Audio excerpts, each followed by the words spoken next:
un roi sur son trône, portant le sceptre et le globe, et la reine portant les mêmes attributs. Et tu sais quoi? Le roi, c'est toi. Le trône, c'est toi. La reine, c'est toi. Le sceptre, c'est toi. Le globe, c'est toi. Les attributs, c'est toi. Sans déconner. En gros, tout ça, ça nous montre l'alignement du masculin, le sceptre, et du féminin, le globe, la planète Terre, le féminin sacré, le roi, la reine, la royauté, la souveraineté.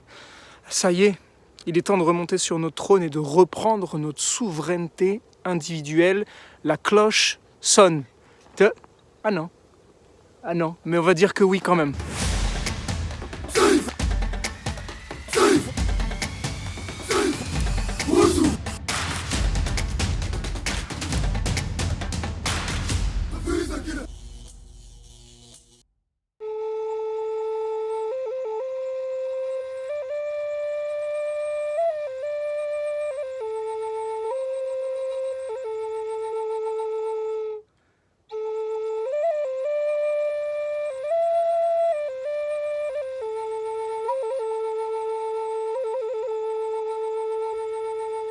Chères sœurs, chers frères de notre merveilleuse planète Terre, lumière pour toi. Ça y est, on arrive à la fameuse pleine lune du lundi 30 novembre 2020 qui sera à 10h31 heure de Paris. Une pleine lune qui symbolise, comme d'habitude, une libération d'énergie et qui va être un moment qui va libérer l'énergie aussi de tous les événements qui se sont produits pendant les semaines qui ont précédé. Alors, le soleil est dans le signe du Sagittaire, le signe du Centaure, le signe du renouveau, de l'aventure. Et pendant le fameux mois de novembre qui a été très intense, particulièrement pour les énergies centauriennes, c'est-à-dire Sagittaire, on a traversé le mois du Scorpion. Mais le mois du Scorpion, on le traverse tous les ans, pendant la fin du mois d'octobre jusqu'à quasiment la fin du mois de novembre. Qu'est-ce qui va faire qu'il va être plus ou moins intense? Bon, là, on avait une configuration énergétique, une configuration vibratoire qui était d'une importance majeure et d'une puissance sans nom. On avait Jupiter, qui est la planète qui dirige l'énergie Sagittaire, qui est aussi la plus grosse planète astronomiquement parlant, donc l'endroit dans lequel elle se trouve, ou là où elle passe, elle va venir amplifier l'énergie en question. Jupiter qui là venait croiser le 12 novembre, dans la nuit du 12 au 13 novembre, qui venait croiser Pluton. C'est une mise à mort, c'est le phénix qui renaît de ses cendres. J'ai fait une vidéo sur Instagram là-dessus pour ceux qui veulent aller la visionner. Donc je ne vais pas répéter les mêmes informations pour pas que ce soit rébarbatif, mais n'empêche que c'est comme si Jupiter, lui, était à la rencontre de Pluton, le plutonium, donc toute sa structure énergétique, sa structure d'ADN va venir se transformer en tant que centaure. Mais c'est aussi que son énergie à lui va booster l'énergie de Pluton, d'Hadès, le dieu du monde des enfers, le monde de la mort. Alors où est-ce que ça nous emmène tout ça? À des choses à laisser mourir. Il y a des choses qu'on doit apprendre à laisser mourir, il y a quelque chose qu'on a à lâcher. Et ça, c'est aussi Pluton, tout ce qui est enfermé dans nos profondeurs depuis des années, voire des vies, c'est-à-dire au niveau des vies antérieures ou soit au niveau des ancêtres.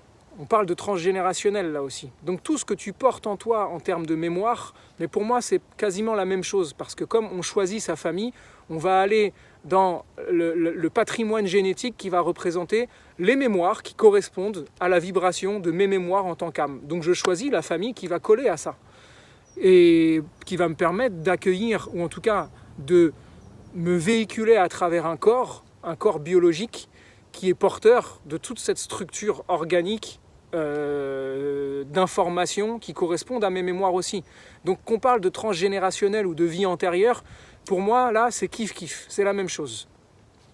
Ça correspond aux mêmes mémoires. Donc ça sert à rien de dire ouais ça c'est les mémoires de ma famille que je me traîne et tout ça, c'est pas vrai. Ça c'est se débarrasser de sa propre souveraineté pour dire que encore une fois c'est quelque chose qui m'appartient pas.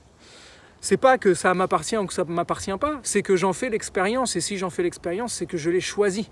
Donc Si je l'ai choisi, c'est que quelque part, ça m'appartient. Je suis venu aussi le régler parce que ça m'appartient dans mes mémoires à moi.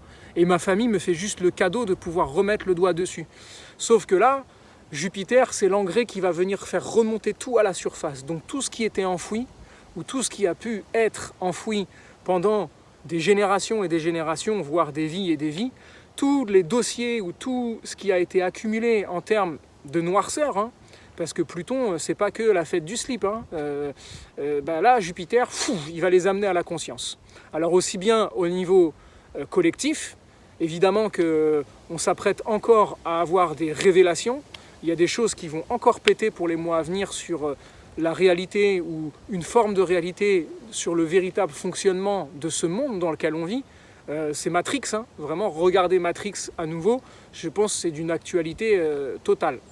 Mais aussi au niveau intérieur, quelles sont les révélations qui surgissent à moi, de quoi est-ce que je prends vraiment conscience et qu'est-ce que j'en fais, qu'est-ce que je veux laisser mourir, quels sont les choix que je vais faire à travers ça. C'est très engageant, ça nous emmène dans nos torpeurs.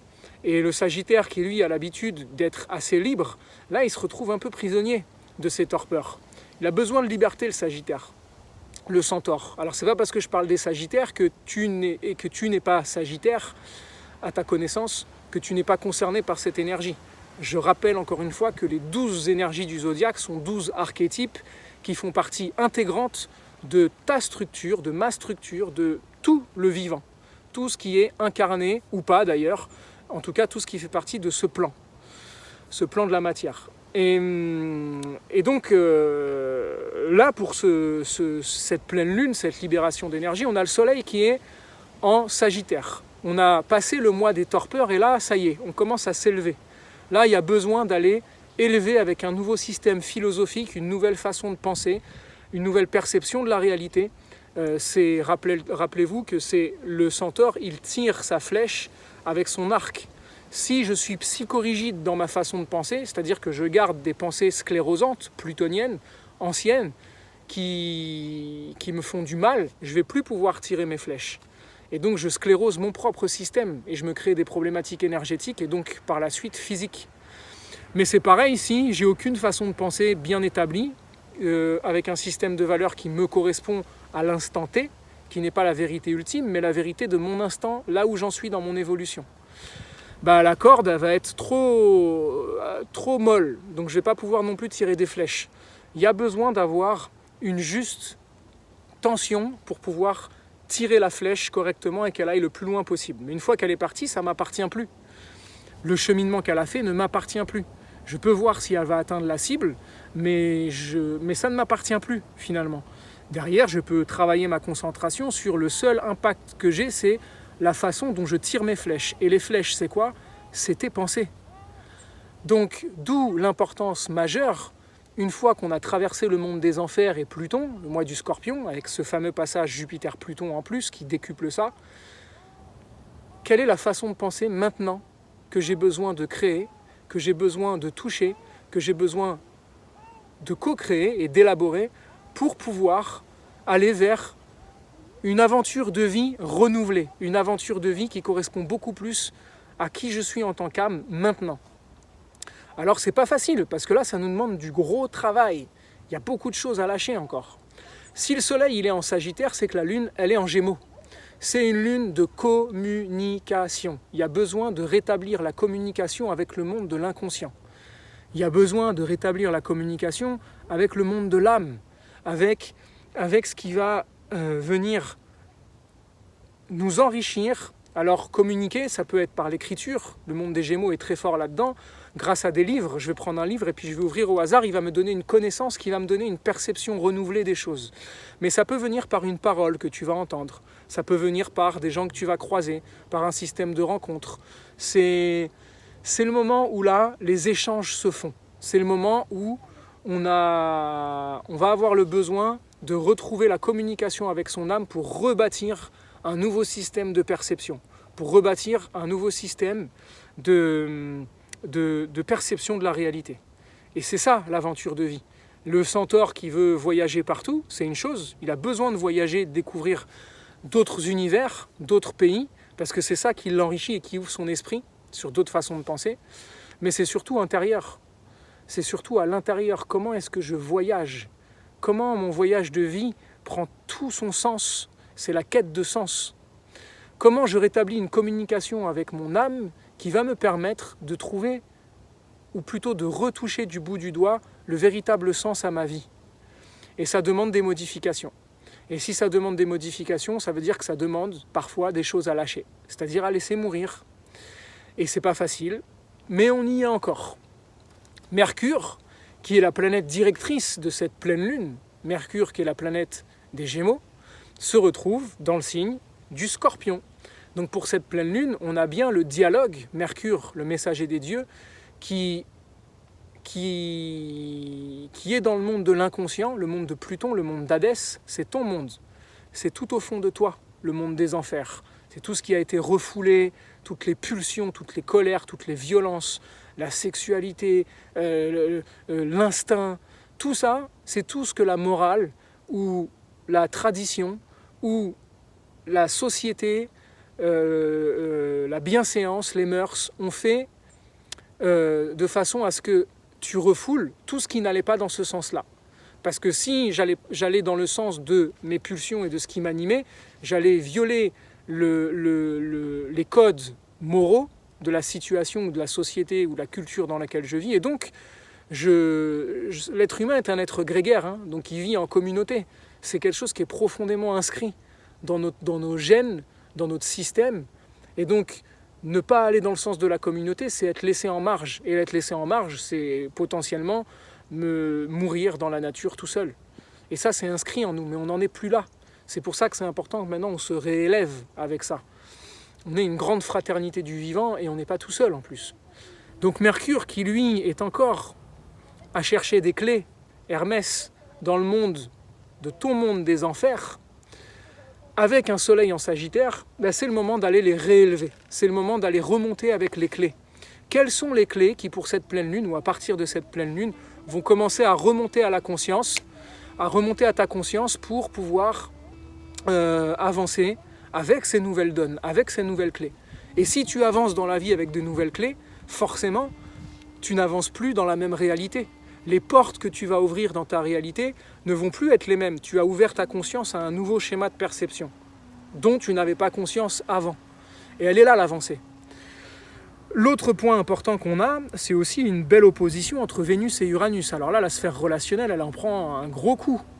Vénus-Uranus, là, il y a besoin d'un renouveau total au niveau relationnel, sentimental, amoureux aussi.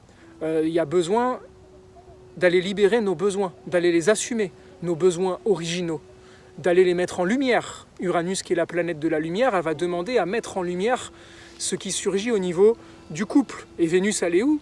En Scorpion. Vénus en Scorpion, elle est passionnée. Elle n'a pas envie de lâcher comme ça. Elle est dans ses torpeurs aussi. Donc c'est comme si elle se disait, si j'assume ou que je mets en lumière mes besoins, ou si j'assume et je mets en lumière mon originalité, ce que j'ai besoin de libérer dans mon être, ça risque de mettre en péril ma relation. Mais peut-être ou peut-être pas, tout dépend de qui on a en face et à quel point le dialogue, Mercure en Scorpion lui aussi, les deux sont en Scorpion, Mercure et Vénus. C'est comme si, même au niveau du couple, on va communiquer avec ce qu'il y a dans nos torpeurs, dans nos profondeurs, donc on s'accueille là-dedans. Et ça peut amener une séparation, parce que ça libère Uranus, ça libère la relation, Vénus-Uranus, mais ça peut aussi amener un renouveau, une originalité, quelque chose qui renaît de ses cendres, le phénix qui renaît de ses cendres. Alors en plus avec Uranus, la planète de la lumière, et Vénus en Scorpion, qui est dans le monde des cendres, de la mise à mort, il peut y avoir le phénix qui renaît de ses cendres aussi au niveau du couple. Mais ça peut aussi être un renouveau dans une autre histoire, dans une autre relation. Tout dépend de l'accompagnement mutuel qu'on a. Et c'est là tout l'art de la relation. Et encore une fois, c'est pas quelque chose de facile qui est donné à tout le monde de pouvoir avoir une relation dans laquelle on va cheminer ensemble dans l'accueil de ce qui surgit en nous dans nos besoins. Mais une fois que les besoins ont été révélés, on ne peut plus faire comme s'ils n'existaient plus, donc ils sont assumés. Donc paradoxalement, ça apaise le monde des enfers et ça permet de libérer quelque chose. La chose la plus difficile, c'est d'aller assumer et mettre en lumière ces besoins profonds, ces besoins qui sont dans les tripes. C'est ça qui est difficile. Mais une fois qu'ils sont assumés, regardés et mis en lumière et communiqués, grâce à ce Mercure qui est là-dedans en Scorpion, ben, ça va permettre de passer à autre chose, à un renouveau, quel qu'il soit, mais c'est un renouveau qui est beaucoup plus juste. On a aussi comme point important le fameux passage, le 18 décembre, de Jupiter et Saturne dans le signe du Verseau. Là, ce sera un véritable renouveau. Je peux vous dire que l'ambiance vibratoire va vraiment s'alléger. Rappelez-vous que ça fait 2 ans et demi que Saturne est en Capricorne, que ça fait 1 an que Jupiter est dans le signe dans lequel il peut se trouver le plus en difficulté de tout le zodiaque, le Capricorne. Ils sont enfermés dans la demeure de Chronos. Bon, Chronos, Saturne, lui, ça lui va, il est chez lui, une fois tous les 29 ans. Et bien, le 18 et le 20 décembre, Saturne, Chronos, va ouvrir la porte de sa demeure et il va dire « Ça y est, le centaure, t'es libre, tu peux aller crapahuter, tu peux reprendre tes voyages. » Donc il va y avoir une effervescence ou une excitation à reprendre les voyages. Mais forcément, ça va être fort de tout ce qu'il a intégré pendant cette année-là qui vient de passer dans la demeure de Chronos. Il y a une sagesse qui est là. Il y a l'eau a coulé sous les ponts. Il y a des choses lourdes qui ont eu à être traversées. Donc c'est plus le même centaure qui va tout foufou. Il est plus responsable, il est plus posé. Il a pris beaucoup plus en maturité. Il a pris beaucoup plus en élan de sagesse. Et il a un peu de poils blancs qui ont poussé. Ou de cheveux blancs. Donc c'est une libération d'énergie qui va nous pousser, par rapport au degré symbolique justement, à aller récupérer notre souveraineté. Notre souveraineté dans le fait d'assumer aussi bien le centaure, notre part animale, bestiale, mais aussi notre part humaine, divine. Le centaure a l'habitude de se vivre dans la dualité. Et il veut tellement s'élever par la philosophie pour dépasser sa nature animale qu'il en oublie aussi que sa nature animale est une force et une philosophie de vie. Et c'est grâce à cette nature animale qu'il va pouvoir rentrer dans une philosophie de vie qui va lui permettre de s'élever. Mais tant qu'il va vouloir s'élever en refoulant ou en refusant sa nature animale et en la combattant par un système de pensée, le dogme religieux par exemple, eh ben, cette nature elle va retirer la flèche vers le bas tout le temps pour dire non, tu reviens en communication. Et c'est parce que je communique avec ça et que je l'assume et que j'y enlève toute forme de morale que je rentre dans un système philosophique, c'est-à-dire de sagesse, qui va être beaucoup plus en adéquation avec l'entièreté de mon être. Le Sagittaire ne se vit plus dans la dualité des Gémeaux, mais se vit dans l'unité, la flèche. Voilà pour cette pleine lune. Si vous voulez faire le voyage chamanique, vous pouvez, comme d'habitude, commander le fichier son en description sous la vidéo, le son pour voyage chamanique, qui est un son, encore une fois, que j'ai créé spécialement pour ça. Et puis, vous allez voyager dans un univers dans lequel vous allez devenir un centaure avec des ailes. Et c'est génial, un centaure avec des ailes en plus. Et avec un sceptre et un globe dans sa main. Et vous allez voir où est-ce que ça vous emmène, dans quel état d'être, de pouvoir est-ce que ça vous emmène. Et là, il n'y a pas besoin de dire « Ok, les responsabilités sont à l'extérieur ». Non, c'est moi qui récupère ça. C'est moi qui ai le sceptre, c'est moi qui ai le globe.